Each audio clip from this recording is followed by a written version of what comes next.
बहुत ज़्यादा मौज आने वाली है। हमारा एक दोस्त है, अमेरिका में रहता है, बुलेट की रफ्तार से बात करता है। Thank you.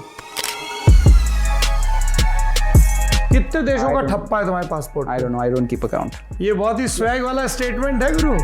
जैसे फिल्मों में दिखाते हैं वहाँ एकदम गोली चल गई धाएं, ऐसे गोली वोली बहुत चलती है क्या मैक्सिको में? मेक्सिको में इनफैक्ट लोग ऑर्गेनाइज कार्टेल और क्राइम को अच्छा मानते हैं। मतलब जैसे कई डिलीवरी कंपनीज मेक्सिको और ब्राज़ील में ऐसी गाड़ियाँ बनाते हैं कि मतलब इलेक्ट्रिक शॉक देती हैं वो। अच्छा। कोई चोरी करने आए, ऑटोमेटिक लॉक हो जाए। जैसे मेक्सिको की जो करी बनती है उसको बोलते हैं मोले। मोले वो चॉकलेट से बनती है। अब करी चॉकलेट से? हाँ, और चॉकलेट की जो करी है आपको लगेगा कि मैं कोई मतलब आंध्रा की हार्डकोर तीखी चिकन की डिश खा रहा हूँ। जैसे हमने चीन के खाने के साथ जो छीछा लेदर की है, हाँ, मतलब चाउमीन अब जैसी बनती है। ओरियो की भी मैगी बन रही है। नहीं पर ओरियो की मैगी तो मैं मोदी जी को एक पोस्ट कार्ड लिख सकता हूँ कि इस पे बैन लगना चाहिए। अमेरिका में लोग किस तरह के आलतू फालतू नशे करते हैं? जैसे हमारे यहाँ कफ सिरप पी लेते हैं, विक्स सूंघ लेते हैं। इसके चेहरे पे वो एक्सप्रेशन है कि मैं कितनी कायदे की बातें करने के लिए आया हूँ और क्या बातें हो रही हैं। नहीं, आपका पॉइंट सही है। तो मैक्सिको के अलावा अर्जेंटीना गए हो? यस। वहाँ सब लोग फुटबॉल खेलते हैं? कोई इक्वाडोर, साल्वाडोर कोई टीम वर्ल्ड कप को फोड़ेगी नहीं। ब्राजील से हमेशा होप होगी, कभी फोड़ेगी नहीं। टूटा हुआ दिल लेके बैठा है लड़का। एग्जैक्टली। जख्मी दिल वाले हो? ब्राजील से लिए यस। भाप जाते हैं हम पुअर नहीं है, बांग्लादेश पुअर है।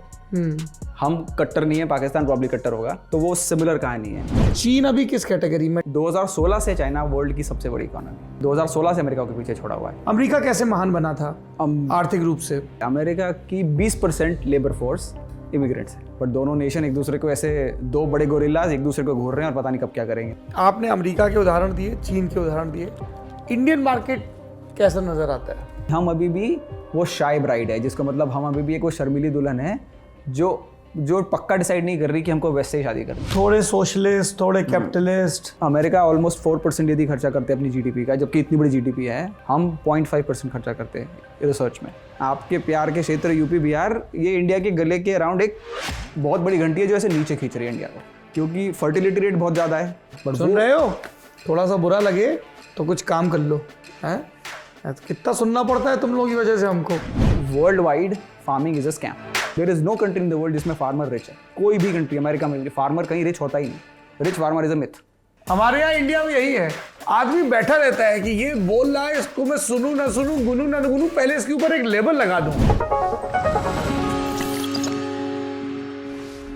अंग्रेजी का एक शब्द होता है फेक, यानी कि फर्जी। हमारे इस कार्यक्रम के प्रोड्यूसर हैं जिनका नाम है भानु। वो हमें ये समझा रहे थे इस कार्यक्रम के पैनल प्रोड्यूसर पंकज के मार्फत कि मुझे झुट्टी मुट्टी में इस कैमरे को देख के ऐसे ऐसे ऐसे ऐसे ऐसे ऐसे करना है। इसको फेक नॉडिंग कहा गया है। समझाया गया कि जब ऑनलाइन स्विचिंग होती है तब मेहमान कुछ बोल रहा, अचानक से आपकी आवाज़ आ गई पर स्क्रीन पर आप दिखे नहीं, तब ये जो फर्जी के विजुअल हैं वो काम आते हैं। पर फर्जी पना करना होता तो लल्लन टॉप किस लिए था? इसलिए हमने आपको सही सी बता दिया। ये किनारे क्लिप धर लेना, आगे से कभी कोई मेहमान बोल रहा, उसकी शक्ल ना दिख रही हो, 1-2 सेकंड का अंतराल हो, तो समझ लेना कि आपके एंकर ने फेक नॉडिंग से इनकार कर दिया। बैठकी के एक और एपिसोड में आपका बहुत बहुत स्वागत है। बहुत ज़्यादा मौज आने वाली है। हमारा एक दोस्त है, अमेरिका में रहता है, बुलेट की रफ्तार से बात करता है, लेकिन बात कायदे की करता है, नाना प्रकार के विषयों पर बोलता है। इसलिए हमको लगा कि बैठकी में उनको बुलाएं। बहुत बड़ी कंपनी में बहुत बड़े पद पर काम करते हैं, लेकिन बताने से मना किया है फिलहाल। पर आप समझ लीजिए कि अगर हम इनके पास ज्ञान गंगा के लिए जाते हैं तो ये कितने तोप आदमी होंगे। तो बहुत बहुत स्वागत है प्रतीक जी आपका बैठकी में। बड़ा सुंदर आपका परिधान है। Thank you first of all and super privilege to be here. आप सबको नमस्ते। एंड वीडियो इन भाई साहब का काम है। This is my first time. I read but this is मेरा first time on the video. So हमें लोग किस तरह के आलतू फालतू नशे करते हैं? जैसे हमारे यहाँ कफ सिरप पी लेते हैं, विक्स सूंघ लेते हैं। अभी तो ड्रग्स का इतना जो है ओवर अब्यूज़ का, मेडिकल ओवर अब्यूज़ का, जिस पे लीगल लिटिगेशन भी चल रहे हैं। तो पूछू टाइप के कुछ अजीबोगरीब नाम भी होते हैं वहाँ पे। करेक्ट। तो पर आई थिंक ये जो बट बैक टू ये बेलाटोनिन वाला पॉइंट, इसके चेहरे पे वो एक्सप्रेशन है कि मैं कितनी कायदे की बातें करने के लिए आया हूँ और क्या बातें हो रही हैं। नहीं, आपका पॉइंट सही है। वो और वो सिस्टमिक है जो अमेरिका में जो ड्रग अब्यूज़ है, मेडिकल ड्रग्स के ओवरडोज का एक प्रिस्क्रिप्शन का कल्चर भी बहुत है। जैसे एग्जांपल, कुछ साल पहले मैं अमेरिका से मेक्सिको गया था काम के लिए, और वहाँ से मेरे को इंडिया आना था, और तब मेरे को रूट कैनाल करना था। तो लाइक देसी मैंने सोचा कि रूट कैनाल में इंडिया में करूँगा, क्योंकि मैं इन ट्रांजिट हूँ। तो अब मेरे को अमेरिका में इंश्योरेंस के लफड़े नहीं करने, मेरे को पूरे रेगुलेशंस के थ्रू नहीं जाना। अब मैं बहुत पैसे लगता है वहाँ अस्पताल में। एग्जैक्टली क्योंकि इंश्योरेंस का एक पूरा कार्टेल है, समझ लो। तो कोई डॉक्टर के पास आप ऐसे नॉर्मल नहीं जा सकते, क्योंकि इंश्योरेंस लॉबी के थ्रू ही जाना पड़ेगा। तो उसके कारण, इंश्योरेंस के कारण ओवरहेड जिसको बोलते हैं कॉस्ट में, ओवरहेड बढ़ गए, या मतलब फालतू की कॉस्ट जिसको बोल लो, ओवरहेड बढ़ गए, और ओवरहेड्स के कारण ओवरऑल मेडिकल एक्सपेंडिचर बढ़ गया। तो ये कहानी है इंश्योरेंस की। ओबामा भाई साहब ने काफ़ी इसको कट डाउन करने की ट्राई की थी, जो कि उनका बेसिकली मेन ट्रम्प कार्ड बन गया सेकंड टाइम आने के लिए, Obama care, affordable care act, blah blah blah. But back to the story, तो वो रूट कैनाल करने के लिए मैंने उसको, जिसको इंग्लिश में बोलते हैं kicking the can down the road, मैंने उसको डेफर किया कि मैं इंडिया पहुंच के करूंगा, मैं 10 दिन में पहुंच रहा हूँ इंडिया। बट वो 10 दिन मेरे को बिजनेस ट्रिप में रहना है। तो मेरे अमेरिकन डॉक्टर ने बोला कि तुम 24 आइबुप्रोफेन खाओ दिन की, कुछ फर्क नहीं पड़ता। 24 आइबुप्रोफेन्स खाओ दिन की, which is totally damaging for anybody's liver, any healthy person liver.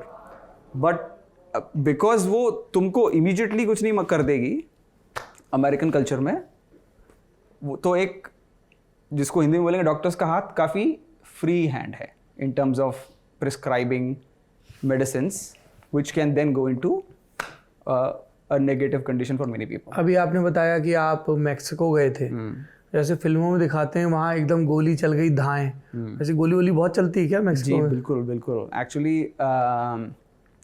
पेटी क्राइम, और मैक्सिको में इनफैक्ट लोग ऑर्गेनाइज कार्टेल और क्राइम को अच्छा मानते हैं, क्योंकि उसके कारण उनकी रोज़मर्रा की ज़िंदगी में प्रॉब्लम नहीं होती। जब यदि किसी बड़े गैंग या कार्टेल को बस्ट कर दिया, समझो उसके किसी बड़े माफिया को उन्होंने डिस्ट्रॉय कर दिया, या उनके पूरे कार्टेल को टेक डाउन कर दिया, तो वो बिकॉज स्ट्रक्चरली कंट्री में एम्प्लॉयमेंट नहीं है, तो उसके कारण, और इंडिया जैसी कहानी, यूथ बहुत है, और यूथ पे एनर्जी बहुत है, और बहुत रिलेशन में हमारे से सिमिलर है। मतलब नॉट जस्ट कि मिर्ची खाने में, बट इन जनरल मेक्सिको की जो फैमिलिया लिविंग जो मॉडल है, कि भाईचारा, दोस्ती, फैमिली कम्स फर्स्ट। हाँ एग्जैक्टली वो वाला। फिर रिलीजन में इतना डीप कनेक्ट, और रिलीजन का जो थ्रेड पूरे सोसाइटी में, तो उसका बहुत, मतलब हमारे जैसे ही थॉट प्रोसेस भी एक तरीके से देखा जाए, राइट, विच में पैशन बिफोर थॉट, खुद ज़्यादा, मतलब बिल्कुल ऐसा होगा भारत मैक्सिको भाई भाई।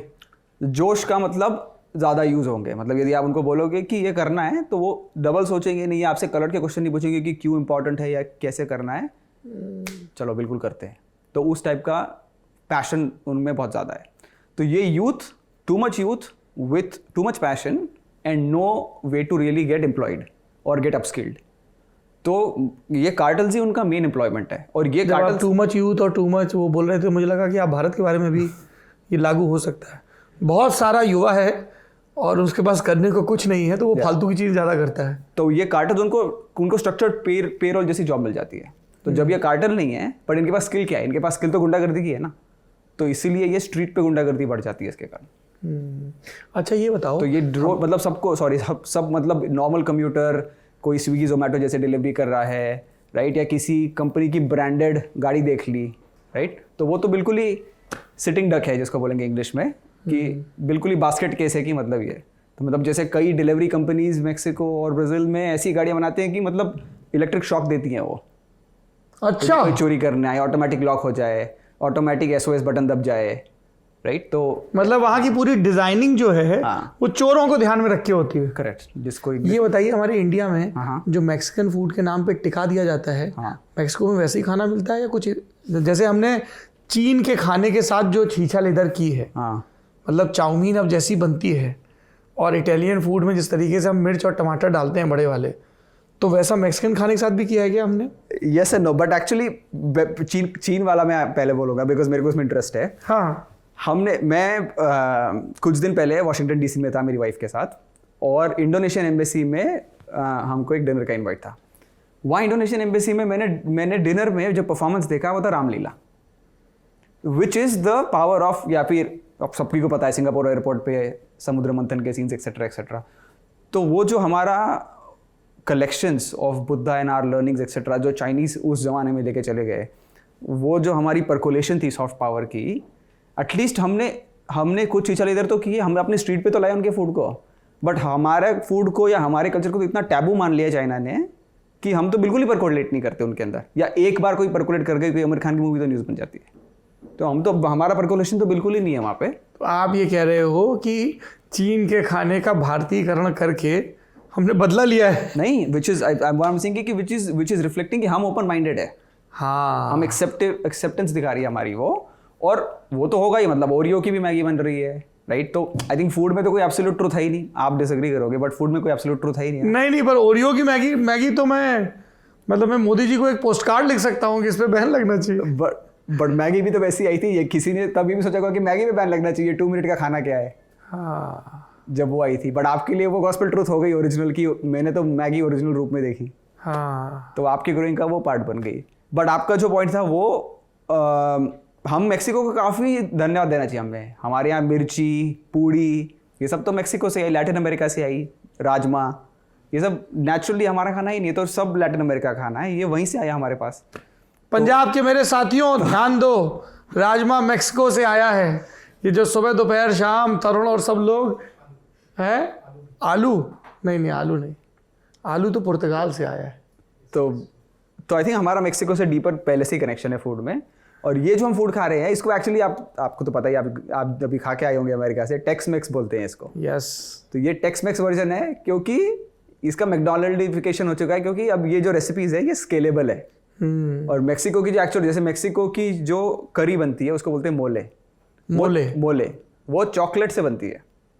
अब करी चॉकलेट से? हाँ, और चॉकलेट, मेक्सिको में चॉकलेट की जो करी है, आपको लगेगा कि मैं कोई मतलब आंध्रा की हार्डकोर तीखी चिकन की डिश खा रहा हूँ।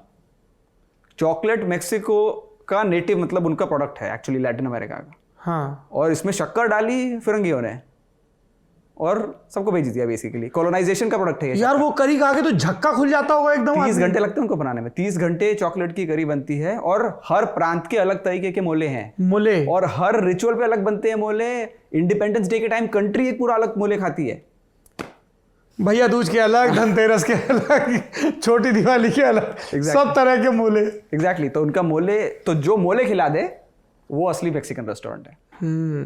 हाँ, यूएस में तो वो वही मैदा की गोल गोल रोटी उनने फटफट सेकी, उसमें फिलिंग डाली, हाँ, चटनियाँ डाल दी और जेलो तैयार। वही जो आपने कहा जिसको स्केल किया जा सके। हाँ, जैसे इंडियन फूड, अभी कोई किसी वेस्टर्न इंडिया के बाहर कोई रेस्टोरेंट आपको रोटी नहीं देगा, बिकॉज सब तंदूर का ही खेल है। कोई नेचुरल रोटी आपको, चपाती वाली रोटी कभी देगा ही नहीं, क्योंकि स्केल नहीं होती।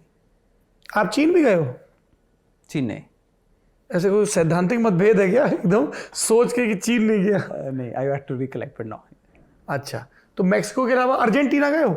यस। वहाँ सब लोग फुटबॉल खेलते हैं? नहीं, ऐसा कुछ नहीं है। काफ़ी, मतलब आपको इनमें जैसे हम Bangladesh, drawing an parallel reference, हम बांग्लादेश, इंडिया, पाकिस्तान अपने आप को बहुत अखंड भारत, हाँ नहीं, बट डिफरेंटली भी समझते हैं ना एक्चुअली। हम ये सोचते हैं कि वी आर हैप्पी, हम सोचते हैं कि बांग्लादेश एक पॉवर्टी की निशानी, हम नहीं है, राइट? बांग्लादेश तो कितना तरक्की कर रहा है पर कैपिटा जीडीपी में, तो हमको पीछे छोड़ दिया, राइट? 3 साल हो गए, ऑलमोस्ट 2.5 साल हो गए, पर कैपिटा जीडीपी में हमको पीछे छोड़ दिया। और चाइना से हेल्प लेने में टेक्सटाइल और सब धंधा लिए जा रहे हैं हमारा। Exactly 40% of the world's textile exports Bangladesh से है। इंडिया में टी शर्ट बनाना 53% आई गेस एक्सपेंसिव है बांग्लादेश के मुकाबले, बिकॉज ऑफ कोर्स वो तो डीपर कहानी है, लेबर लॉज और ये सब। बट तो हम बेसिकली ऐसे सोचते हैं कि हम पुअर नहीं है, बांग्लादेश पुअर है। हम कट्टर नहीं है, पाकिस्तान प्रॉब्ली कट्टर होगा।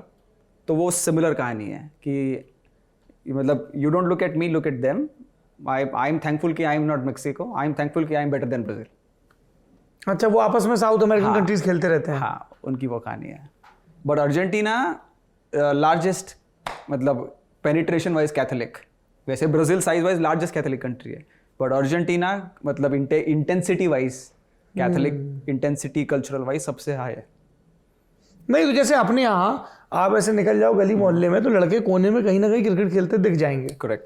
वैसे ही वहाँ फुटबॉल खेलते रहते हैं बहुत, मतलब जैसे मतलब street culture, in terms of street culture is definitely there, और लोकल लीग्स और क्लब्स में काफ़ी फॉलोइंग है। बट अगेन वो which is exactly the my problem mean मेरा दिल मतलब जो इमर्जिंग कंट्रीज पे ही मेरा काम है पूरा, और इतने सालों में एक या दो, अब जैसे वियतनाम, ताइवान, सिंगापुर तो बहुत छोटी सी चलो सिटी मान लो सेलिब्रेटेड, किसी ने इमर्जिंग कंट्री डेवलपिंग कंट्री के बकेट से ग्रेजुएट ही नहीं करता कोई। ये ऐसा ट्रैप है कि इसी में रहता है हर कोई हमेशा। तो अब और इसके कारण जो एक कल्चर ऑफ एक्सीलेंस बोलते हैं, जैसे जापान, आप इतने जापान के फैन हो मेरे को पता है, तो जापान में जो कल्चर ऑफ एक्सीलेंस है कि मतलब यदि मैंने पॉटरी पकड़ ली और मैं पॉटरी ही रिफाइन करूंगा ज़िंदगी भर और यही मेरी इकिगाई है, तो वो जो कल्चर ऑफ एक्सीलेंस है वो मतलब यही सॉकर प्लेयर्स फ्रेंच टीम में जाके परफॉर्म कर देंगे, बट इनको फ्रेंच कल्चर मेंटालिटी ग्रूमिंग मिलेगी। और कोई इक्वेडोर, साल्वाडोर, कोई टीम वर्ल्ड कप को फोड़ेगी नहीं, ब्राज़ील से हमेशा होप होगी, कभी फोड़ेगी नहीं, राइट। तो वो इनका टुमारो नेवर कम्स। टूटा हुआ दिल लेके बैठा है लड़का, ये 2-3 बार से जो छींचा लेदर करवा रही है ना ब्राज़ील, कुछ दिनों में पीली जर्सी से दूर भागेंगे लोग फुटबॉल में। एग्जैक्टली, जख्मी दिल वाले हो ब्राज़ील से लिए, यस भाप जाते हैं हम। नहीं तो ये आपने बहुत अच्छी बात कही कि हम लोग जैसे बचपन से पढ़ते आए हैं कि अमेरिका, जर्मनी, इंग्लैंड, ये सब विकसित देश हैं, डेवलप्ड कंट्री। भारत, ब्राज़ील, ये सब विकासशील देश हैं। एंड यू सेड कि इनमें से कोई भी डेवलपिंग से डेवलप्ड में नहीं आ पाया। क्या वजह रही इसकी? कितने डेकेड्स लगते हैं या कुछ ब्लैक स्वान मूवमेंट भी लगते हैं, बड़े स्ट्रक्चरल रिफॉर्म्स जो ये हो जाए? और चीन अभी किस कैटेगरी में, डेवलपिंग है या डेवलप्ड है? मिडिल इनकम प्लस, तो चीन is somewhere in the middle दोनों के, बट यू कैन कॉल मोर और लेस चीन की जो मिडिल क्लास है और उनकी जो लाइफस्टाइल है और अफोर्डेबिलिटी है, they are, you can call it a new normal of developed. नहीं समझ में आया, थोड़ा उदाहरण समझाइए। मतलब चीन 1990 में यदि हम 3 डेकेड पकड़े, क्या यदि लास्ट 3 डेकेड को यदि पकड़े, जिसमें कि समझो ओवरऑल ग्लोबलाइजेशन, और जिसको बोलते हैं कि जैसे टॉम फ्रीडमैन जो न्यूयॉर्क टाइम्स के सबसे बड़े कॉलमनिस्ट हैं, उनकी जो किताब है वो बोलते हैं द वर्ल्ड इज़ फ्लैट। तो 1990 से समझो the world is getting flatter and flatter and flatter, right. सबके जूते कहीं चाइना में बन रहे हैं और सबके आईफोन कहीं से आ रहे हैं, तो ये ग्लोबल ट्रेड का जो बूम है ये लास्ट 3 डेकेड का पकड़ लो। तो इन लास्ट 3 डेकेड में 1990s में चाइना का percentage GDP to the world क्या था? अंडर 3%। और अभी चाइना इज़ ऑलमोस्ट टचिंग 20%, 18%, 16%। बट परचेसर पावर पैरिटी, जिसको बोलते हैं कि समझो 100 रुपये में मैं इंडिया में क्या खरीद सकता हूँ और $1 में मैं अमेरिका में क्या खरीद सकता हूँ, इसका जब कंपैरिजन करेंगे तो मैं 100 रुपये में हमारे इंडिया में चाह तो खाना खा सकता हूँ और $1 में मैं अमेरिका में चाह के भी खाना नहीं खा सकता। तो 100 रुपये की अहमियत इंडिया के अंदर, अमेरिका के अंदर उसके $1 के मुकाबले ज़्यादा है। तो परचेस पावर पैरिटी से वेलबींग मेजर कर सकते हैं। तो परचेस पावर पैरिटी से 2016 से चाइना वर्ल्ड की सबसे बड़ी इकोनॉमी, बट 2016 से अमेरिका के पीछे छोड़ा हुआ है। But overall GDP America world की 25% है। 1990 से अब तक फ्लैट 25% है। इसका मतलब ये नहीं कि अमेरिका ग्रो नहीं हो रहा है, इनफैक्ट अमेरिका सबसे बढ़िया ग्रो हो रहे हैं, बट बाकी और भी ग्रो हो रहे हैं, बट फिर भी वो कंटिन्यूसली वो रख पा रहे हैं अपना 25% शेयर। बट इससे भी इंपॉर्टेंट फैक्टर है कि G7, समझो कि पूरे वर्ल्ड को पकड़ लो, और G7 तो पूरे वर्ल्ड का क्रीम निकाल लिया आपने। G7 में अमेरिका 57%, समझो 60% पकड़ लो मोटा मोटी में, तो अमेरिका 60% है G7 का जीडीपी का 60%। सो जो आपका जो क्वेश्चन था, इसका सिंपल आंसर ये है कि मिडिल क्लास को यदि क्रिएट करिए, जैसे यूट्यूब हो या ट्विटर हो या फेसबुक हो, तो ये इंडिया को देखेंगे तो इनकी आंखें फट जाएगी कि अरे इतना बड़ा यूज़र बेस, इतने सारे लोग, इतने सारे कंज्यूमर्स हमको यूज़ करेंगे, एक्सेट्रा एक्सेट्रा। बेसिकली किसी भी नेशन को यदि अपने आप को ग्रोथ पे लेके जाना है या आप डेवलप कंट्री में बनना है, तो कुछ फाइनाइट ही दुनिया में रास्ते हैं। या तो इतने बड़े अपने अंदर ही कंज्यूम कर लो कि अपने अंदर ही कंज्यूम कर करके अपना ही माल अपने आप को बेच के कंज्यूम कर करके आपने ग्रोथ क्रिएट कर ली, तो वो हो गई कंजम्पशन बेस्ड ग्रोथ। या आपने एक्सपोर्ट बेस्ड ग्रोथ कर दी कि हम बहुत दुनिया को एक्सपोर्ट करते हैं और उससे हम अमीर बन गए, तो हमने एक्सपोर्ट बेस्ड ग्रोथ कर दी, राइट। और या कहीं से आपको जादू से इतना पैसा आ गया कि आपने इन्वेस्टमेंट कर दी बहुत ज़्यादा अपने अंदर ही, तो वो इन्वेस्टमेंट लेड ग्रोथ हो गई, या किसी ने आपको इन्वेस्टमेंट दे दिया। तीनों का एक एक उदाहरण बताइए। तो जैसे अमेरिका नंबर 1 उदाहरण का सबसे बड़ा एग्जाम्पल है कि अमेरिका, और यदि अमेरिका और यूरोप को कंपेयर करें, दोनों डेवलप्ड में आते हैं। बट यूरोप कभी भी अमेरिका के लेवल्स को मैच नहीं कर पाया, चाहे पर कैपिटा जीडीपी हो या ग्रोथ रेट हो, क्योंकि अमेरिका एक यूनिफाइड बड़ा मार्केट है। अमेरिका की पॉपुलेशन का समझ लो 63% मिडिल क्लास में काउंट होता है मोटा मोटा। तो मिडिल क्लास का मतलब क्या है? मिडिल क्लास फ्लाइट में जाएगी, मिडिल क्लास फ़ोन खरीदेगी, मिडिल क्लास नए कपड़े लेगी, मिडिल क्लास को हर सीज़न में नए फैब इंडिया के कपड़े चाहिए। मिडिल क्लास कंज्यूम करती है, राइट? वो ऑफकोर्स क्लाइमेट चेंज के लिए जो भी बुरा है, बट मिडिल क्लास कंज्यूम करती है। तो मिडिल क्लास जो एक्चुअल कंज्यूमिंग मिडिल क्लास है, वो जिस नेशन की जितनी बड़ी है उतना स्ट्रॉन्ग वो नेशन की इकोनॉमी होती है। नहीं, मैं ये पूछा था, आपने कहा ना कि एक कि आप खुद बनाओ और खुद ही कंज्यूम कर लो, एक है कि आप बनाओ और खूब एक्सपोर्ट करो, और तीसरा कि बहुत ज़्यादा पैसा आ जाए। तो जैसे अरब कंट्रीज जिनके पास तेल है, करेक्ट है ना, जैसे कतर है, करेक्ट, कतर को इसमें से किस कैटेगरी में रखेंगे? एक्सपोर्ट्स ड्रिवन, एक्सपोर्ट ड्रिवन, वो कमोडिटी एक्सपोर्ट कर रहे हैं, तो वो इनोवेशन नहीं कर रहे, कुछ टेक्नोलॉजी नहीं बना रहे, तो वो टाइम बाउंड एक्सपोर्ट्स है उनके। 10-20 साल में जब बहुत ज़्यादा और सोलर बैटरीज और सब चीज़ें हो जाएंगी तो करेक्ट। इंडिया के लिए रघुराम राजन ने एक बात कही थी कि हम मेक इन इंडिया कह रहे हैं, पहले हम मेक फॉर इंडिया कर लें, क्योंकि इंडिया का मार्केट ही इतना बड़ा है कि हम अपनी ज़रूरत की सारी चीज़ें नहीं बना पा रहे हैं, और उसके लिए हम बहुत ज़्यादा दूसरों पर निर्भर हैं। हमने कोविड के दौरान भी देखा, करेक्ट, वो वेंटिलेटर्स और सबके मामले में। करेक्ट। तो हम किस कैटेगरी में आते हैं? हम मिक्स हैं। हम हर कोई को मिक्स ही होना पड़ेगा, अनलेस वो कतर जैसा कुछ बनना चाहते हैं, बट वो तो एनॉमलीज है ना। अब कतर, लक्समबर्ग को आप मेजर नहीं कर सकते, क्योंकि इनकी पर कैपिटा और इनको तो इनका टोटली ये ब्लेस्ड है या कर्स्ड है, जो व्हाटएवर बोलो, एक पर्टिकुलर रीजंस के कारण इनका कंस्ट्रक्ट जो है एक नेचुरल कंस्ट्रक्ट किसी भी कंट्री को, जैसे चाइना है, चाइना बहुत कंज्यूम भी करते हैं इंटरनली, चाइना बहुत एक्सपोर्ट भी करते हैं, और चाइना बहुत इन्वेस्टमेंट भी करते हैं अपने इंफ्रा में। तो चाइना तीनों कर रहे हैं, अमेरिका भी तीनों कर रहे हैं। बाइडन आए बोल के कि बिल्ड बैक बेटर, मतलब कि मैं इंफ्रा में इन्वेस्ट करूंगा अमेरिका के। तो इंडिया का जो आपका आंसर है उसको तीनों ही होना पड़ेगा। बट स्पेशल क्यों माना जाता है इंडिया को? इंडिया को हर कोई बोलता है कि अच्छा India is the next, right? तो वो सब हमेशा बेट लगाते हैं कि इंडिया का प्राइम टाइम कब आएगा, और सब ये बेट करते हैं कि आ गया, और गवर्नमेंट तो हमेशा ये बोलेगी कि अब इससे बेटर प्राइम टाइम हो ही नहीं सकता, हम ही लेके आए हैं, हम ही लाए हैं, इससे बेटर प्राइम टाइम हो नहीं सकता, इससे बेटर बैंकिंग की हेल्थ नहीं हो सकती, इससे बेटर ग्लोबल अलाइनमेंट नहीं हो सकती, और इससे बेटर पॉलिटिकल लीडरशिप नहीं हो सकती, क्योंकि हमने तीनों दे दी तुमको अभी, और सब एनवायरमेंट क्रिएट करके दे दिया। हमको तीनों में ही होना पड़ेगा। बट इंडिया की स्पेशलिटी ये है कि इंडिया के पास अपॉर्चुनिटी है एक मैसिव मिडिल क्लास क्रिएट करने की, एक massive consuming middle class create करने की out of this huge population. And if India can do that, then एक कंजम्पशन का इंजन है जो कि बंद ही नहीं होता ना। यदि आपकी एक्सपोर्ट अब जैसे चाइना पे एक्सपोर्ट की डिपेंडेंसी सबकी इतनी है कि उसको यदि बंद भी करना चाहें, अभी जैसे वियतनाम चाइना का ऑप्शन उबड़ा, अब इंडिया आईफोन्स बनाएंगे एक्सेट्रा एक्सेट्रा, राइट? बट उसको बहुत टाइम लगता है, वो लॉन्ग ड्रॉन है, और क्या पता फिर इसमें कोई आपने जैसे बोला ब्लैक स्वान इवेंट आ जाए, या इतने में क्या पता कि कोई पॉलिटिकल अलाइनमेंट चेंज हो जाए, राइट? तो एक इंजन जो है वो हमेशा चलते रहना चाहिए जिससे घर चलता है, वो है कंजम्पशन। तो ये कंजम्पशन का इंजन जो है इंडिया का, ये फुल पोटेंशियल तक फायर होना चाहिए, और ये इंडिया का एक्स फैक्टर है जो उनको स्पेशल बनाते हैं हमको। और ये फायर करने के लिए हमको अपनी मिडिल क्लास का साइज ग्रो करना है, और इसके लिए मिडिल साइज का ग्रो करने के लिए हमारे पास जो हमको इकोनॉमिक रिफॉर्म्स चाहिए, क्योंकि हमारी वुमेन सिर्फ 9% लेबर फोर्स में आती है। तो यदि वुमेन हमारी इतनी पढ़ी लिखी हैं और इतनी ऑर्गेनाइज्ड हैं, वुमेन को यदि हम वर्क फोर्स में लाएंगे तो वो एक लो हैंगिंग फ्रूट, जिसको इंग्लिश में बोलते हैं, छोटा एकदम पास का फ्रूट है जिसको यूँ तोड़ सकते हैं हम, वो वैसा फ्रूट है। क्योंकि वुमेन हमारी पकाया सिचुएशन है, पढ़ी लिखी हैं, एम्प्लॉयबल है, इनमें स्किल्स है, और पर अभी सिर्फ 9% हैं जो काम कर रही हैं। यही अगर आंकड़ा 60, 70, 80% पहुंच जाए, करेक्ट।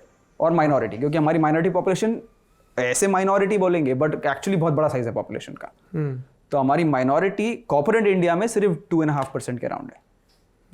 तो माइनॉरिटी और वुमेन, दो इंजन जो है हमारे पास रेडी बैठे हैं जिनको हम टर्न ऑन नहीं कर रहे।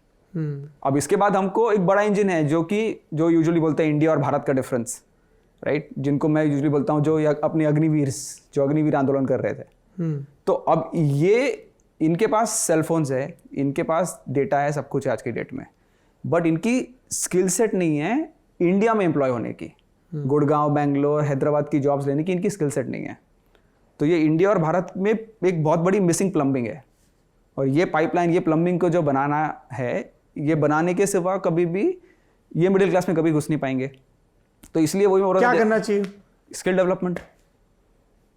तो ये स्किल डेवलपमेंट आपको ही पता है, जैसे आप बोलते हो दूर की कौड़ी है, तो इसीलिए अभी ये जिसको लॉलीपॉप बोल लो, चूरन बोल लो, उसमें बिजी हैं।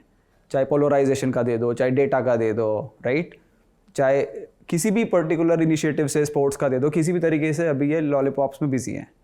बट कब तक रहेंगे ये बिजी इसमें? तो यदि या तो इनको जैसे कांग्रेस कुछ न्याय देना चाहती थी, या न्याय स्कीम या किसी तरीके का सोशल सिक्योरिटी से इनको हमेशा एक लॉलीपॉप देते रहो, या तो इनको अपस्किल करो, राइट।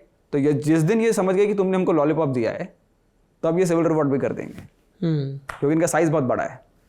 अब आपको ये अच्छा लगेगा, बट ये बेसिकली आपके प्यार के क्षेत्र यूपी बिहार, ये इंडिया के गले के अराउंड एक बहुत बड़ी घंटी है जो ऐसे नीचे खींच रही है इंडिया को, क्योंकि फर्टिलिटी रेट बहुत ज़्यादा है। और जैसा बोलते हैं कि मुस्लिम पॉपुलेशन ये वो, ऐसा कुछ नहीं है, क्योंकि जो सबसे ज़्यादा फर्टिलिटी रेट यूपी बिहार की है। ओवरऑल इंडिया तो अराउंड रिप्लेसमेंट लेवल पे आ चुकी है कि जितने मर रहे उतने पैदा हो रहे हैं, और सदर्न स्टेट्स तो कमती पैदा कर रहे हैं, और जीडीपी भी बहुत ज़्यादा दे रहे हैं इंडिया का कंट्रीब्यूशन, और यूपी बिहार अग्निवीर दे रहे हैं। तो वहाँ पे स्किल डेवलपमेंट चाहिए। बट सुन रहे हो, थोड़ा सा बुरा लगे तो कुछ काम कर लो, है तो कितना सुनना पड़ता है तुम लोगों की वजह से हमको, बिल्कुल दिल से बुरा लगता है। पर बात सही है, उत्तर प्रदेश और बिहार या कोई भी ऐसा राज्य जहाँ जनसंख्या बहुत ज़्यादा है, बेरोज़गारी बहुत ज़्यादा है, उनको अपनी प्रायोरिटीज़ सामने रखनी होगी। और एक तो हम लोग क्या दिक्कत ये, अभी मैं जब कर्नाटका में चुनाव कवर करने गया तब भी देखा कि सबको बोले क्या कर रहे हैं, बोले 12वीं कर लिया, अब क्या बोले अब ग्रेजुएशन कर लिया, क्लैरिटी नहीं है। अब क्या कर लिया, बोले अब पीजी कर लिया, अब क्या कर लिया, बोले अब बीएड का फॉर्म भर दिया। किए जा रहे हैं कुछ ना कुछ, और एम्प्लॉयबिलिटी पे जोर नहीं है कि क्या हम कोई स्किल सीख रहे हैं, क्या हम रोजगार के लायक बन रहे हैं, तो वो एक बड़ा मसला है। करेक्ट। तो आप कह रहे हैं उस पर बहुत जोर देना होगा। अमेरिका ने बहुत जोर दिया था क्या? अमेरिका कैसे महान बना था आर्थिक रूप से? अमेरिका इंटेलिजेंट है वो। अब वो एक जो बोलते हैं ना कि रिच गेट्स रिचर, पैसे को पैसा खींचता है, वो कहानी अब उनकी, वो एक बार यदि उनको वो कहानी चलानी आ जाए तो you are in a good position. चाहे आप कुछ भी धंधा कर रहे हो, कोई गेम खेल रहे हो, यदि आपको अपनी स्ट्रांग पोजीशन को कंसोलिडेट करना आ गया लाइफ में, तो आप सेट हो। तो वही अमेरिका का वैसे सेट मामला है। अमेरिका की 20% लेबर फोर्स इमिग्रेंट्स है हर साल। आप तो इतनी यूनिवर्सिटीज़ घूम के आए, अभी अपन बात करेंगे उस पर। 11 out of top 15 universities in the world, America, right. 30% of world's patents, America. 4% अपनी जीडीपी की, इतनी बड़ी जीडीपी है 25 ट्रिलियन, राइट। हमारा 5 ट्रिलियन का ड्रीम सोचते हैं हम, हमारे का 25 ट्रिलियन की जीडीपी है, और पॉपुलेशन हमसे इतनी कमती है। तो वो पर कैपिटा जीडीपी इतनी ज़्यादा है उनकी कि वो रिसर्च में इन्वेस्ट कर सकते हैं, और यदि वो रिसर्च में इन्वेस्ट कर सकते हैं तो प्रोडक्टिविटी बढ़ा लेते हैं। जैसे अभी चैट जीपीटी या एआई इतना बड़ा बवाल बच रहा है, क्यों? क्योंकि लोगों को लगता है कि अब जैसे ये नया इलेक्ट्रिसिटी वाला मोमेंट है, या ये नेक्स्ट लोकोमोटिव इंजन आया था वैसा मोमेंट है कि इससे कुछ प्रोडक्टिविटी अनलॉक हो जाएगी अब बहुत बड़ी। तो अभी नेक्स्ट प्रोडक्टिविटी का गेन यदि आ गया तो और ग्रोथ मिलेगी। तो अमेरिका रिसर्च में इन्वेस्ट करते जाते हैं, और प्राइवेट से भी 200 billion, 1 billion is equal to 8,000 crore. ऐसा 200 बिलियन अमेरिकन प्राइवेट कंपनी हर साल इन्वेस्ट करती है जस्ट इन रिसर्च, एंड वो आउटपुट दिखता है पेटेंट्स में। और दुनिया भर के जो होनहार वैज्ञानिक हैं, 2 लाख पर साल, 2 लाख इमिग्रेंट ग्रेजुएट्स पर साल लेबर फोर्स में एंटर करते हैं। अब इसमें भारतीयों का शेयर बहुत ज़्यादा होगा। हाँ, एशियंस इन जनरल बहुत ज़्यादा, आई मीन चाइनीज़ हमसे बहुत ज़्यादा आते हैं और भी। तो वो भी एक यूनिक बात है ना कि मतलब चाइना की सोसाइटी अमेरिका को बेटर देखती है एजुकेशन के लिए, बट दोनों नेशन एक दूसरे को ऐसे, 2 बड़े गोरिल्लाज एक दूसरे को घूर रहे हैं और पता नहीं कब क्या करेंगे, मतलब उस कहानी पे अटके हैं अभी। बट एनीवे, तो आपका पॉइंट जो था कि अमेरिका कैसे मतलब स्किल डेवलपमेंट की, बट ये ऊपर लेयर की स्टोरी है। अंदर लेयर की स्टोरी में अमेरिका बोलते हैं कि दैट यूज टू बी अस, हम वैसे हुआ करते थे वाली कहानी उनकी। एक्चुअल जो अमेरिकन मेल एक यूनिक कहानी है डेवलप्ड कंट्रीज़ में, और जो हमने बात की OECD जिसको बोलते हैं 13 OECD organization for economic cooperation and development, if I am right, 38 rich देशों का एक क्लब है। अमेरिका ऑफ कोर्स उसका पार्ट है। तो ये किसी भी यदि डेवलप्ड कंट्रीज़ को मेजर करना पड़ता है कि अच्छा डेवलप्ड कंट्रीज़ कितना टैक्स लगाती हैं, तो OECD का नंबर देख लो और किसी कंट्री का नंबर देख लो, तो ऐसे कंपैरिजन हो जाता है कि अच्छा OECD 35% टैक्स लगाती है और अमेरिका 25 ही लगाती है, तो अमेरिका उनसे कम टैक्स करती है। OECD हेल्थ केयर में कितना खर्चा करती है, अमेरिका कितना खर्चा, तो ये अच्छा एक रेफरेंस बन जाता है। तो OECD में अमेरिका इकलौता ऐसा यूनिक देशन है जिसकी प्रोडक्टिविटी बढ़ रही है, जिसकी लेबर फोर्स सबसे ज़्यादा बढ़ रही है, मिडिल क्लास कंटिन्यूसली मेंटेन अच्छे से रह रही है, बट नेटिव अमेरिकन मेल उसका वर्कफोर्स पार्टिसिपेशन सीधा डिक्लाइन हो रहा है। तो जो उसकी एम्प्लॉयबिलिटी, उसकी स्किल सेट नहीं हो रही, बट ये 20% इमिग्रेशन का जो इंटेलिजेंट इनका लेबर है, ये वॉल्व को मेंटेन रखते हैं और इसके थ्रू कंट्री की GDP बढ़िया चलती है। ये तो अमेरिका का हो गया हिसाब किताब। क्या हम ये कह सकते हैं कि अब वो उनकी नॉलेज बेस्ड इकोनॉमी है? Is it safe to say? और इट इज या एक बड़ा कंपोनेंट है as you said patent research में? It is correct, because I mean जैसे लास्ट इकोनॉमिस्ट यूजुअली डेकेड्स में मेजर करते हैं चीज़ों को, राइट? तो अब जैसे बोलते हैं कि last decade was America's decade, but last decade was actually big tech का decade, right? Google, Facebook, Apple, इनका डेकेड, राइट? अब एप्पल जैसी कंपनी के पास जितने कैश रिजर्व्स है, इतना तो कई बड़े स्टेट्स को मिला के उनका बजट नहीं है इंडिया में, राइट? जितने सिर्फ उनके कैश रिजर्व्स है, तो which is not a good thing, right? I mean वो बैठे हैं इतनी सारी कैश पे, क्या कर रहे हैं उस कैश को? कुछ अच्छा में करना चाहिए, या तो इन्वेस्ट करें, ग्रोथ करें, व्हाटएवर, राइट? बट वो डिफरेंट टॉपिक है। बट जो आई मीन जो बिग टेक का जो ग्रोथ है वो ही अमेरिका की लास्ट डिकेड की स्टोरी है। बाकी इंजन्स अमेरिका के बंद है, यू आर करेक्ट। तो tech is knowledge, tech is coming directly coming out of university. तो हमने आउटसोर्स कर दिया कि मैक्सिको हमारे लिए एवोकाडो ग्रो कर लो और हम तुमको पैसे दे देंगे, और चाइना हमारे लिए हमारे वॉलमार्ट्स के सारे शेल्फ को तुम भर दो, और हम करेंगे हाई इनोवेशन का जॉब। अब इस चक्कर में जिसको मैं बोलता हूँ ट्रम्पिस्तान बना। ट्रम्पिस्तान, हाँ। ये क्या है भाई साहब? मतलब एक्चुअली ये पॉलिटिकली करेक्ट वर्ड नहीं है, क्योंकि स्टांस को एक नेगेटिव सेंस में यूज़ किया है मैंने इस वर्ड में। जो स्टांस नेशन हो गए उनको मैंने नेगेटिव सेंस में यूज़ किया है, बट बेसिकली अमेरिका की जो नेचुरल फाउंडेशन है वो काफ़ी good for the world in मेरे ओपिनियन। क्योंकि अब जैसे अमेरिका के दो मेजर न्यूज़पेपर्स है, New York times, wall street journal. Wall street journal totally right wing है इन टर्म्स ऑफ, और राइट को क्लैरिफाई करना चाहिए, बिकॉज इंडिया में राइट और लेफ्ट सिर्फ सोशली, कल्चरली, रिलीजियसली होता है, राइट? कि कौन राइट है, मतलब वो सैफरन है, और नहीं है तो नहीं है। बट ग्लोबली राइट और left is, as you know, economics related, right? Economical outlook कैसा है?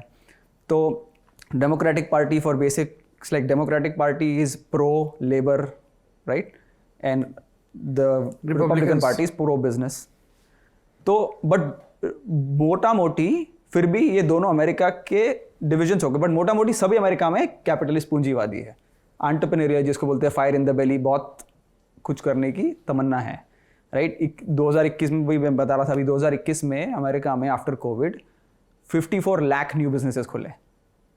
54 लाख, ये दिखाता है डायनेमिज्म। ऑफ कोर्स इसमें से कई मेकआउट नहीं करेंगे, बट वही फिर OECD में, OECD का जो 38 कंट्रीज की रैंकिंग में अमेरिका लोएस्ट है इन terms of personal cost of failure. तो वो New York times, wall street journal, दो मेजर सबसे पेपर्स है, और ये बेसिकली रिप्रेजेंटेटिव है दोनों पार्टीज के, लाइक ये प्रो डेमोक्रेटिक है और ये प्रो रिपब्लिकन है। बट अमेरिका का नेचुरल बेस, न्यूयॉर्क टाइम्स की रीडरशिप डबल है, टेक्निकली डबल है, लिटरली स्टैटिस्टिकली डबल है न्यूयॉर्क टाइम्स की लीडरशिप वॉल स्ट्रीट जर्नल से। इसका मतलब है कि नॉर्मल अमेरिकन इंसान, इवन दो वो पूंजीवादी है, इवन दो कि वो बिजनेस में और वैल्यू में ग्रोथ जनरेशन में बिलीव करते हैं, इवन दो वो सोशल सिक्योरिटी में कम खर्चा करते हैं कंपेयर टू यूरोप, और ज़्यादा प्रोडक्टिविटी में खर्चा करते हैं, उनको ऊंचे पेचेक चाहिए, और वो हम अपना इंश्योरेंस, हम हेल्थ केयर खुद देख लेंगे, हमको सरकार से ज़्यादा झूलना नहीं है, ज़्यादा छुट्टी नहीं चाहिए, हम बहुत काम करेंगे बट हम बहुत पैसे कमाएंगे। ये मोटा मोटी अमेरिका की कहानी होगी।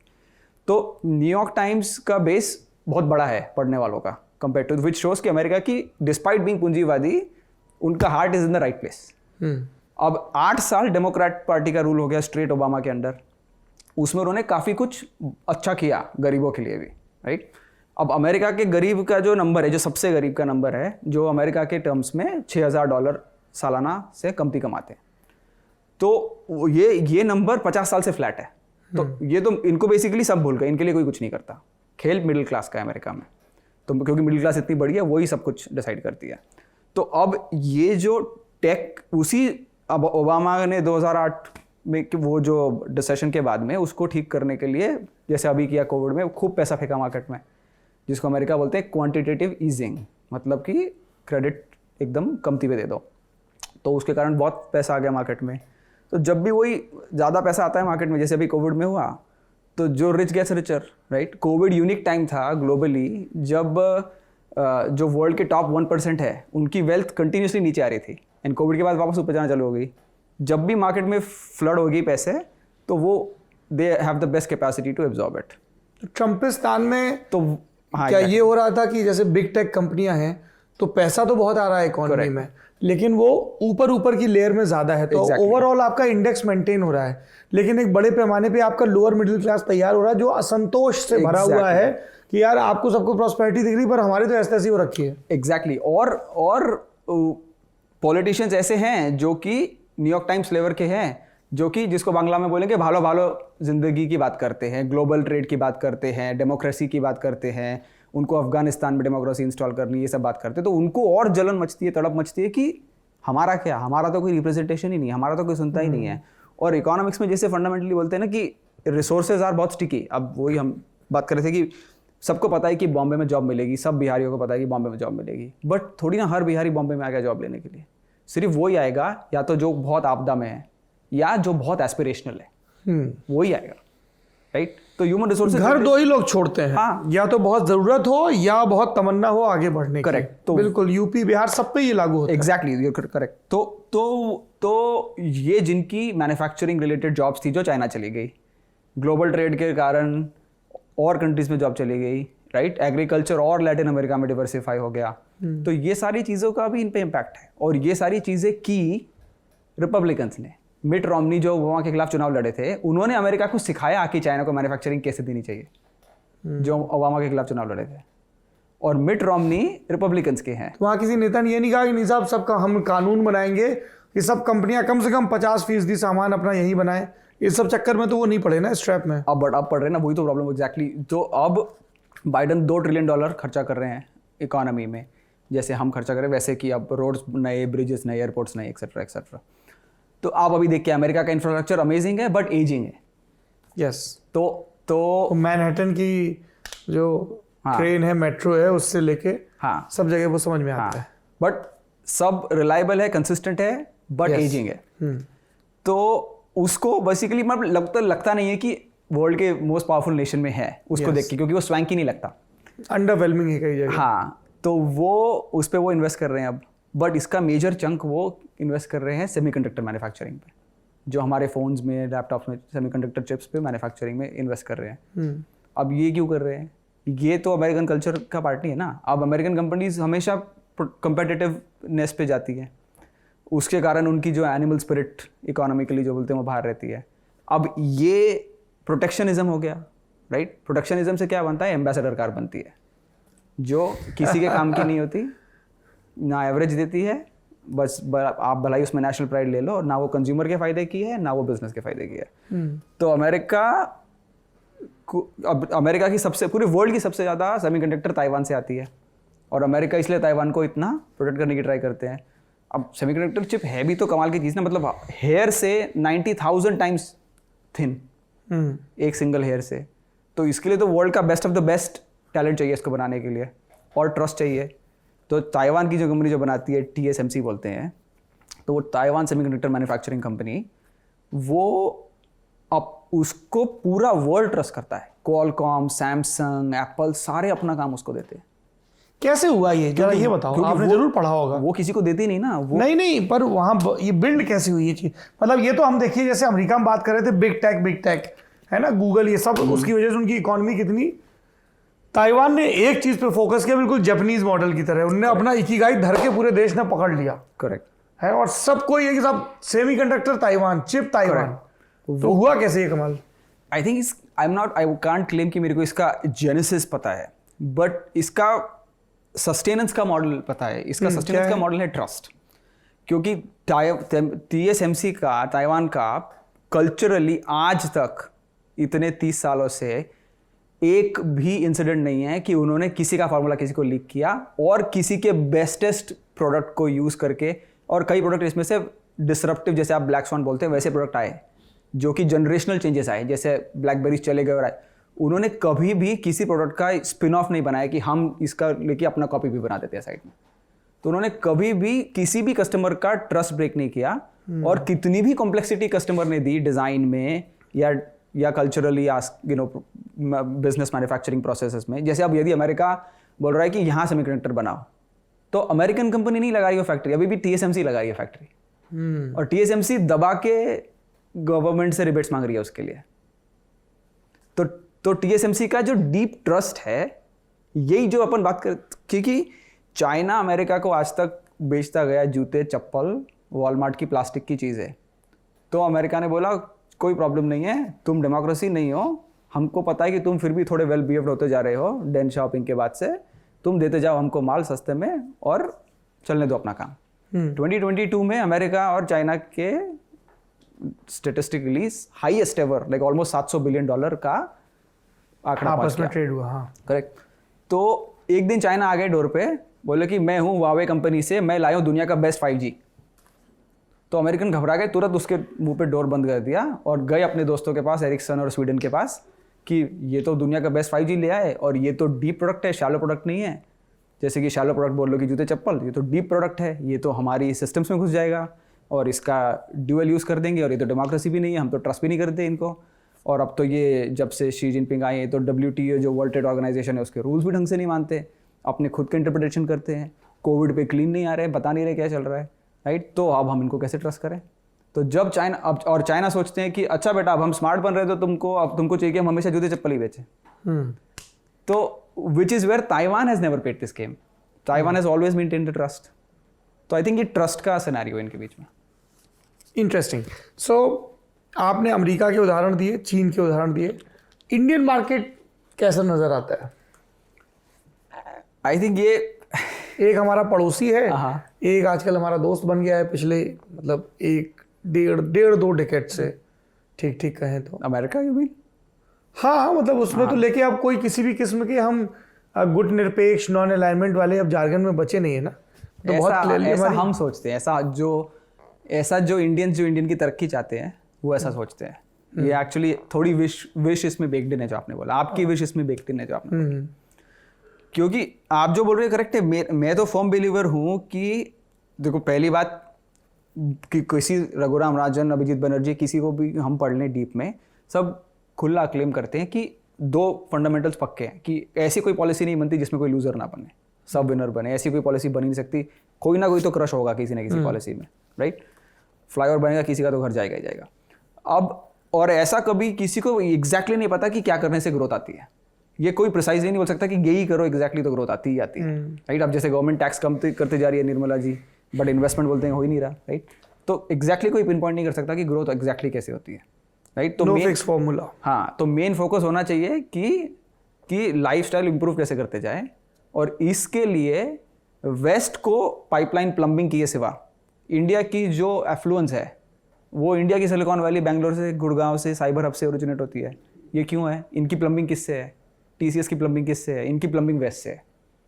तो अभी आई थिंक अभी रीसेंट एग्जाम्पल, जब कोविड हुआ तो सबके व्हाट्सएप को फ्लड कर दिया कि बाइडन हमको वो एक पर्टिकुलर नोवोवैक्स की वैक्सीन का टेस्टिंग किट नहीं दे रहे, राइट। और हमने ट्वीट भी कर दिए।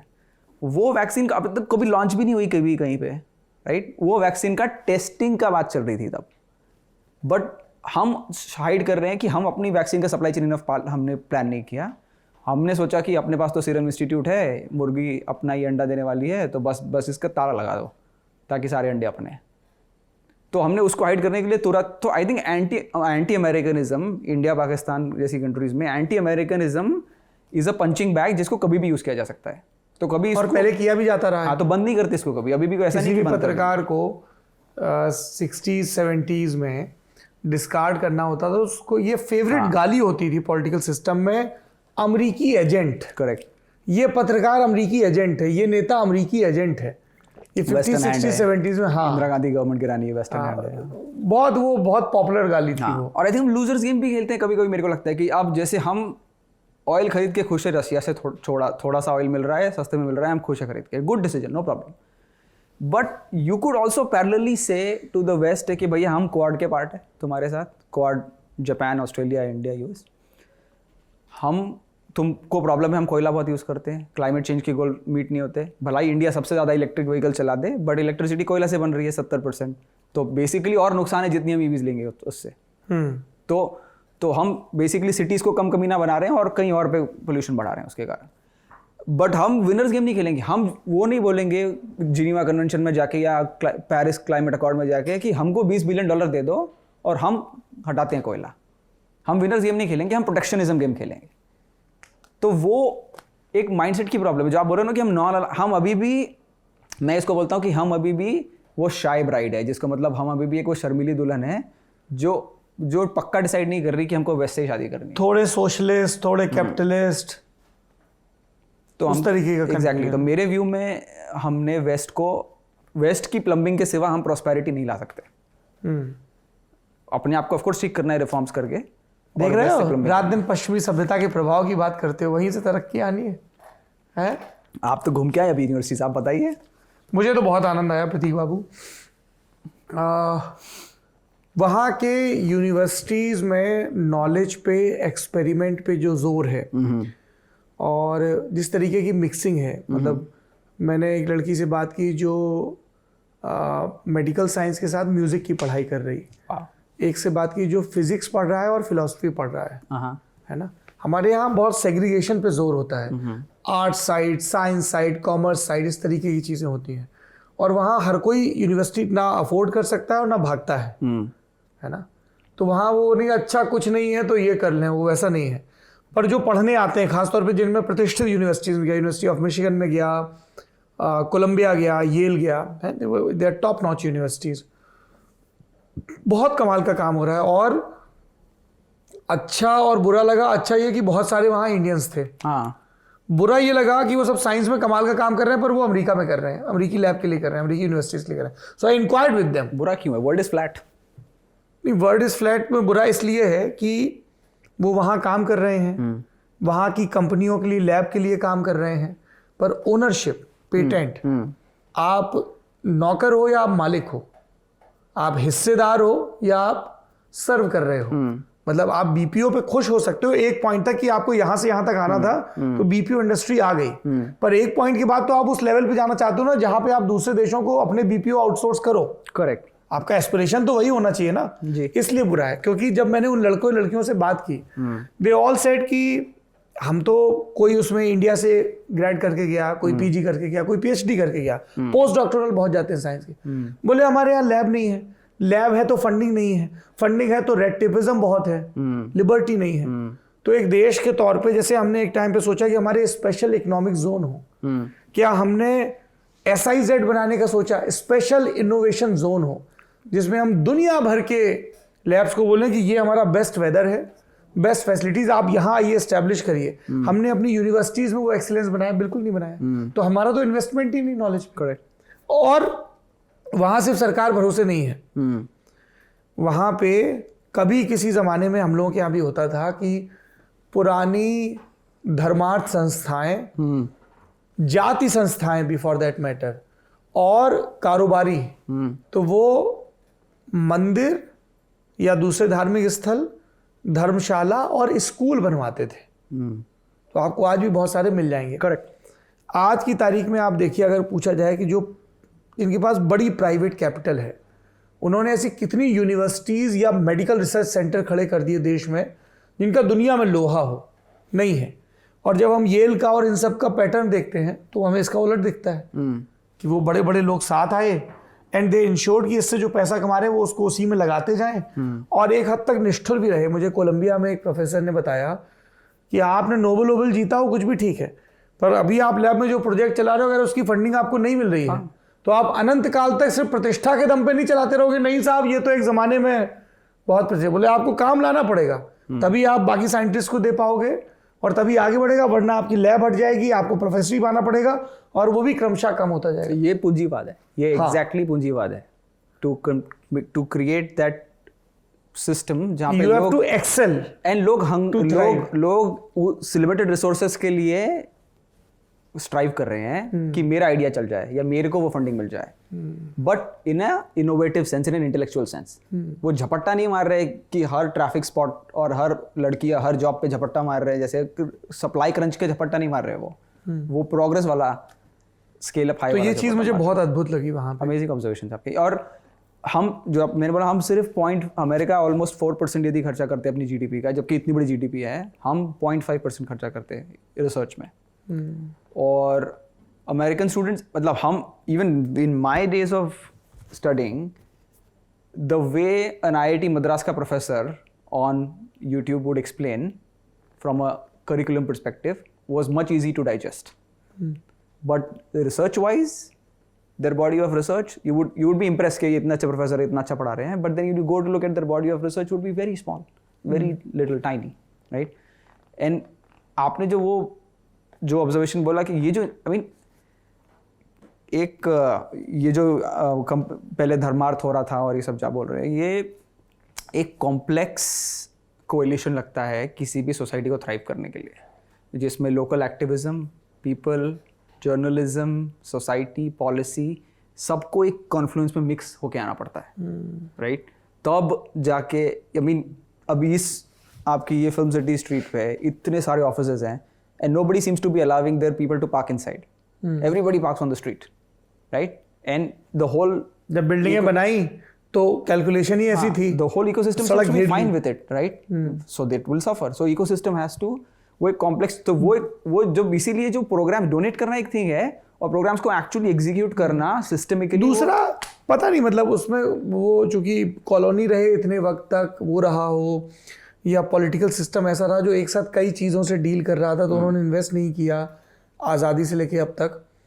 We do not try for excellence, कि यार मेरे को ये गमछा बनाना है और बेस्ट गमछा बनाना है और लगातार बेस्ट बनाते रहना है, करेक्ट, काम चल जाए, मतलब। और उसको हम फिर बहुत ही ना फिलोसॉफिकल कोटिंग देते हैं कि साहब बड़े संतोषी जीव हैं। या हमको मज़ा इसी में आता है। अब जैसे जिसको खाने में बोलते हैं मिशेलिन स्टार, दुनिया के बेस्ट रेस्टोरेंट्स, अब एक भी नहीं हमारे इंडिया में, ये भी नहीं है, इंडियन एक्सेंट नहीं है, तो थ्राइव कर रहे हैं बट है नहीं, स्ट्राइव कर रहे हैं उसके लिए है नहीं, तो क्यों नहीं? अभी मिशेलिन स्टार, अब इंडियन एक्सेंट का खाना आप आर्ग्यू कर सकते हो कि सबसे अच्छा है, और मैं भी मानूंगा सबसे अच्छा है। अच्छा तो है गुरु, ऑफ कोर्स अच्छा है, महंगा भी बहुत है बट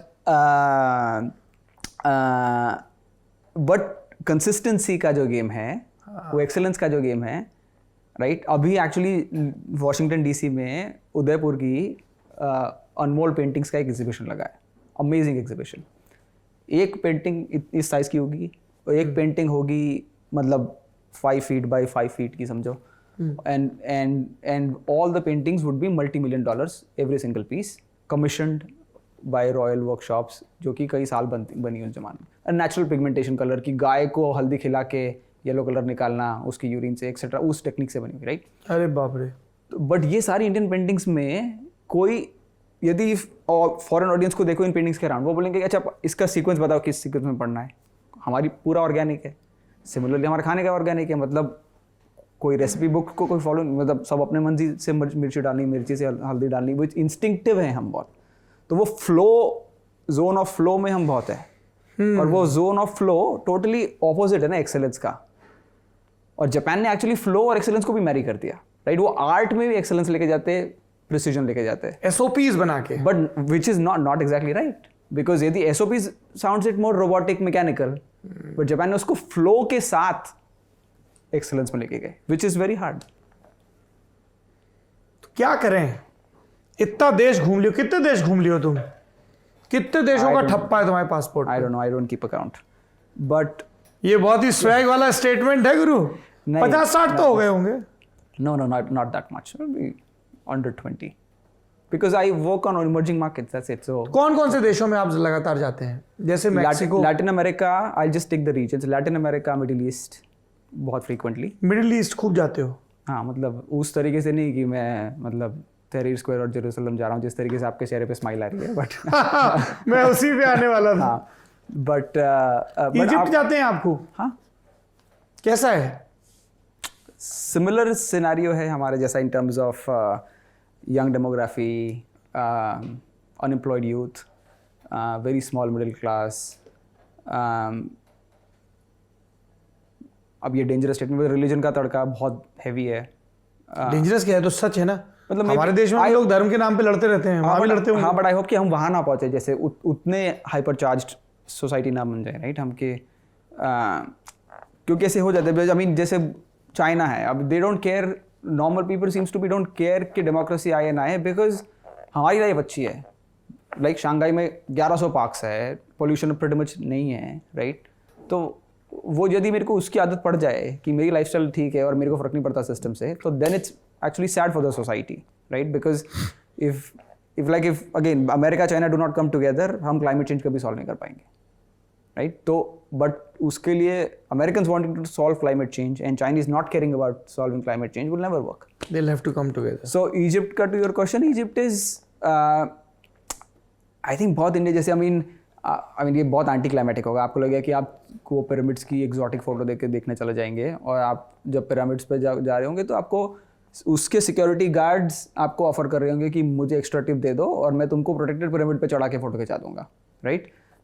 तुमको कोई भी रैंडम स्टोन को, यदि तुम एक्चुअल रियल कार्विंग स्टोन को भी लेना चाहोगे तो भी तुम, मतलब you can just for any money, for even very cheap money you can get the, मतलब मैं खुद एक टूम पे गया हूँ जिस पे पैर रखने में मेरे को गिल्ट आ रही है कि मैं इस हिस्टोरिक साइट को डैमेज कर रहा हूँ, but I was literally dragged in the experience of के, मतलब I was tricked in to the experience कि इस टूम को तुम देख लो जहाँ कोई भी नहीं जा सकता। तो वो सेम कल्चर है इन टर्म्स ऑफ के, क्योंकि इन्फ्लेशन जो है अब 30% है, तो इतनी इन्फ्लेशन यदि किसी कंट्री में होगी तो ये सब विश्व की पुरानी प्राचीन महान सभ्यताएं, और इनका बेस्ट वो जो मैं उदयपुर की एग्जीबिशन की बात कर रहा था, उस उदयपुर में माइनॉरिटी पेंटिंग्स उदयपुर से गई है, मेजॉरिटी पेंटिंग्स आई है वर्ल्ड के बेस्ट म्यूजियम से, राइट? जब वर्ल्ड वॉर हो रहा था तो मेट म्यूजियम जो न्यूयॉर्क है, उनकी एक बटालियन लिटरली आर्ट चोरी करने गई थी, राइट? आपने उसकी पिक्चर्स देखी होंगी न्यूयॉर्क में, उसकी एक बटालियन लिटरली आर्ट चोरी करने गई थी। एक बटालियन वॉर के टाइम पे, ये कंट्री ऐसा सोच रही है कि वॉर चल रहा है बट साइड में इसी टाइम पे चांस है इनके बेस्ट निकालने का, और बेस्ट इजिप्शियन स्टफ न्यूयॉर्क में है। ये वही मैट है जिसके मैट गाला में लोग एकदम सीढ़ियों पे पोंछा लगाने वाले कपड़े लेके ऊपर जाते हैं, फोटो खिंचवाते हैं और फिर उन्हीं को म्यूजियम में फ्रेम कराते हैं, फिर उन्हीं को फ्रेम करवाते हैं। एक before we conclude this discussion and we'll have many more such random discussions, that's the idea of bat की। एक तो आपने इंडिया के लिए बताया, इंडिया स्टोरी के लिए, क्योंकि आपका एक थोड़ा इमर्जिंग मार्केट्स को आप लगातार देख रहे हैं और आप खुद एक डेवलप्ड कंट्री में रह रहे हैं काफ़ी टाइम। कितना टाइम हो गया वहाँ रहते रहते? 15 ईयर्स, 15 साल से। एक तो भारत को स्किल पे जोर देना होगा, और क्या क्या प्रायोरिटाइज करना होगा? रिफॉर्म्स। आई थिंक हमारी हम अभी वो जो आप बोल रहे थे कल्चरली मेरे को लगता है कि हम सब इंक्लूडिंग मी, राइट? तो यदि मैं बोल रहा हूँ तो मैं ऐसा नहीं कि मैं वेस्ट में रह के इंडिया के अगेंस्ट बात कर रहा हूँ, मैं एक्चुअली जेन्युइनली तड़पता हूँ इंडिया की बेटरमेंट के लिए, राइट? विच इज़ वो आपको पता है, मैं लिखता हूँ उसी एंगल से और मैं हमेशा बात सोचता हूँ उसी एंगल से, राइट? तो आई थिंक हमारी को हमेशा कल्चरली आदत है, जिसको इंग्लिश में बोलते हैं to count our chickens before they hatch, right? हम इंडिया शाइनिंग होने के पहले इंडिया शाइनिंग बना देते हैं अपने दिमाग में, अपने कल्चर में, राइट? सो जैसे अभी every India trip I talk to so many people at various different, जैसे मेरे drivers and you know hotel staff and you know etcetera etcetera, everybody like एक आर्बिट्री नोशन जो है कि अब हमारा बहुत सम्मान बढ़ रहा है हर जगह एक्सेट्रा एक्सेट्रा, राइट? वो जो वो बेचारे कभी नेपाल भी नहीं गए, उनको क्या पता क्या सम्मान बढ़ रहा है, और राइट यू नो जो हम शूट के स्टार्ट के पहले बात कर रहे थे कि यदि तुम इजिप्शियन में यू नो रिचेस्ट इंडियन भी हो वर्सेस तुम एक very lower class of Italian भी हो, तो इटालियन को तुमसे बेटर ट्रीटमेंट मिलेगी, राइट? बिकॉज ऑफ द हमारी रेप्यूट है कि अच्छा ठीक है इनसे कोडिंग करा लो, प्रॉब्लम सॉल्व करा लो, राइट? बट हमारी वो रेप्यूट नहीं है कि ये जनरस टिप्स देंगे या ये यू नो वो कल्चर की नहीं है। सो आपका जो पॉइंट था अबाउट, तो विच आई थिंक कि हमको थोड़ा लॉन्ग टर्म थिंकिंग सबको होना चाहिए। हमारे यहाँ भी ये भी सबको बोले कि जाओ मेरे को मरने वाला हूँ ऑक्सीजन सिलेंडर लेके ला के दो, तो वो एक्चुअली चेक भी नहीं करें सही में मरने वाला हूँ या क्यों चाहिए, या मैं राइट चीज़ मांग रहा हूँ, मे बी मैं मरने वाला हूँ बट मेरे को एक्चुअली अभी कुछ और चाहिए, राइट? तो वो nobody will question while executing. Hustling के चैंपियंस है सब, बट कोई क्वेश्चन एक एडहॉकिज्म चलता है। हाँ, तो आई थिंक तो आई थिंक हमारा प्राइम टाइम जेन्युइनली है, बट हमने इसको, but that's well, let's not just celebrate that piece. हमको अभी हमारी current political leadership Teflon coat नहीं है, टाइटेनियम कोट है, कुछ नहीं कर सकता मेरे हिसाब से इनका कोई, in terms of politically, you know it better. So titanium coat है, इस टाइटेनियम कोट की पॉलिटिकल कैपिटल को अपनी नेचुरल पोलराइजिंग इंस्टिंक्ट्स को थोड़ा शांत करके रिफॉर्म्स करो, और रिफॉर्म्स को डिलीवर करने का टैलेंट रखो। आई फील गवर्नमेंट के पास एक हनुमान नहीं है, जैसे वाजपेयी जी के पास हनुमान थे जो डिसइन्वेस्टमेंट कर पाए, राइट? जो गवर्नमेंट ऑफ इंडिया के होटल्स बेच पाए, राइट? जो कि एक्चुअली इंडिया, मतलब जो इंफ्रास्ट्रक्चर तरीके से जो काम, जो प्रो रिफॉर्म्स काम हुए, जिसके मनमोहन सिंह के एरा में काफ़ी फायदा मिला। तो वो फार्म लॉज इंडिया के लिए इतने ज़रूरी थे, इतने ज़्यादा ज़रूरी थे हमारे सारी कंट्री। अरे ये तो कंट्रोवर्शियल टॉपिक है, बताइए बताइए बताइए। For well, I think we have to keep it short, but I think farm laws, अब हम स्टेटिस्टिकली सबको पता है हम डायबिटीज़ और हार्ट डिसीज़ की वर्ल्ड कैपिटल है। तो हम पहले भूखे मर रहे थे, हम गए पंजाब के पास कि बाजी हमको खाना खिलाओ, हम सब भूखे मर रहे हैं, आपके पास जज्बा है, you can do it for us, and they did it for us, right? अब वो आपको पता है वो सिस्टम बन गया कि अब वो राइस ही, अब राइस को इतना ज़्यादा पानी चाहिए कि हम बेसिकली और राइस हमारा सबसे ज़्यादा एक्सपोर्ट है, राइट? जो हम अभी ये तमन्ना करते हैं कि ब्रिक्स की करेंसी बन जाए, डॉलर से हमारा डिपेंडेंस हट जाए, बट हम इनको देते क्या है? राइस वाइस ही देते। तो वो, अब रशिया के डिप्टी पीएम थे कुछ दिन पहले इंडिया में, वो बोल रहे थे कि हम तुमसे रुपीज़ में, अभी ऑयल जो तुमसे खरीदो रुपीज़ तो ले रहे हैं, बट हम करेंगे क्या तुम्हारे रुपये का? तुम कुछ मशीन बनाओ ताकि हम उस रुपये का कुछ यूज़ कर पाएँ, नहीं तो ये चल नहीं आएगा बहुत दिन। तो हम बेसिकली राइस एक्सपोर्ट कर रहे हैं, उसके कारण पंजाब में वो ग्राउंड वाटर इतना नीचे चला गया, फिर वो पराली जला रहे, आप दिल्ली में प्रॉब्लम ले रहे हो, एक्सेट्रा एक्सेट्रा। ये पूरा न्यूट्रिशन से रिलेटेड टॉपिक है, क्योंकि हमारे को प्रोटीन चाहिए, अब कैलोरीज नहीं चाहिए, अब हम रिच होते जा रहे हैं, हमारे बैठने वाले जॉब ज़्यादा हैं सबके, तो हमारे को प्रोटीन चाहिए। बट कल्चरली यदि आप अपने घर में काम करने वाले ड्राइवर को भी आप 200 रुपये एक्स्ट्रा दोगे तो वो गुलाब जामुन खाएगा जाके, वो प्रोटीन थोड़ी ना लेगा जाके। तो प्रोटीन हमको अपने खाने में घुसड़ना है, और अपने कार्बोहाइड्रेट्स जो कि वीट और राइस को हटाना है, राइट? और हमारे दुकानों के शेल्फ पे जो मिलता है कुकीज़ और ये सब चीज़ें, ब्रिटानिया बटर, वो सब तो शुगर लोडेड है, राइट? तो हमको पंजाब को कन्विंस करना है कि आपका जो एंटरप्रेन्योरियल पैशन है, ये पैशन से आपने नेशन को पहले बचाया, अब आपको फिर से नेशन की बचाने की बारी आई है, इस दूसरे तरीके से बचाने की बारी आई। अब आपको अपना क्रॉप शिफ्ट करना है और हमको बचा के देना है इस तरीके से। तो अब प्रोटीन वाली चीज़ें ज़्यादा होगा। एग्जैक्टली, तो वो हमको चाहिए था, बहुत ज़रूरी था हमारे लिए वो, राइट? और प्लस हमारे world wide farming is a scam. हमने बोल दिया कि हम जर्नलिज्म करेंगे, हम मशीन लर्निंग करेंगे, हम कंप्यूटर कोडिंग करेंगे, तुम कोई हमारे लिए खाना बना लो, हम तुमको थोड़े बहुत पैसे दे देंगे। World wide farming is a scam. There is no country in the world जिसमें फार्मर रिच है, कोई भी कंट्री, अमेरिका में भी फार्मर कहीं रिच होता ही नहीं, rich farmer is a myth. तो ये laws would have made reduce the number of farmers but made some farmers who would do farming rich farmers, और न्यूट्रिशन का भी प्रॉब्लम सॉल्व हो गया रहता। तो लॉ अच्छे थे, बट गवर्नमेंट के पास इसका लैंडिंग कराने का, एग्जीक्यूशन कराने का, कंसेंसस बिल्ड करने का पॉलिटिकल कम्युनिकेशन नहीं था। तो रिफॉर्म्स को बेचो, मैं बोलता हूँ sell the reforms, not just do the reforms, बेचो। तुमको बेचना आता है, अभी तुमको फॉरेन पॉलिसी भी बेचना आ गया। फॉरेन पॉलिसी जैसा एलीट टॉपिक इस गवर्नमेंट ने उसको व्हाट्सएपिज्म कर दिया ना, उसका हिंदी में। बिल्कुल, मतलब बिलावल भुट्टो आए, उन्होंने जयशंकर ने नमस्ते किया, उसी पे रीलें चल रही हैं कि देखिए एक बहुत स्टर्न मैसेज दे दिया गया। एग्जैक्टली, तो तुमको फॉरेन पॉलिसी भी बेचना आ गया, तो तुमको रिफॉर्म बेचना, तुम्हारे पास तुमको बेचने की इच्छा होनी चाहिए। रिफॉर्म बेच सकेगी ये गवर्नमेंट, और इस गवर्नमेंट की पॉलिटिकल कैपिटल भी है। वो सब वो शिफ्ट की बात करते हैं ना, कि जैसे राहुल गांधी टुक दैट जाइब की सूट बूट की सरकार, और तो वहां से डर गए वो, एकदम पीछे आ गए उस बात से। तो उसके बाद से वो क्वासी सोशलिज्म, बड़ा उसके मुकाबले इनका पॉलिटिकल कैपिटल काफी बढ़ चुका है ना, तो वो सिंसियराइज होने चाहिए। Titanium coating you said. हाँ, मतलब टाइटेनियम एकदम ही टॉप मेटल है।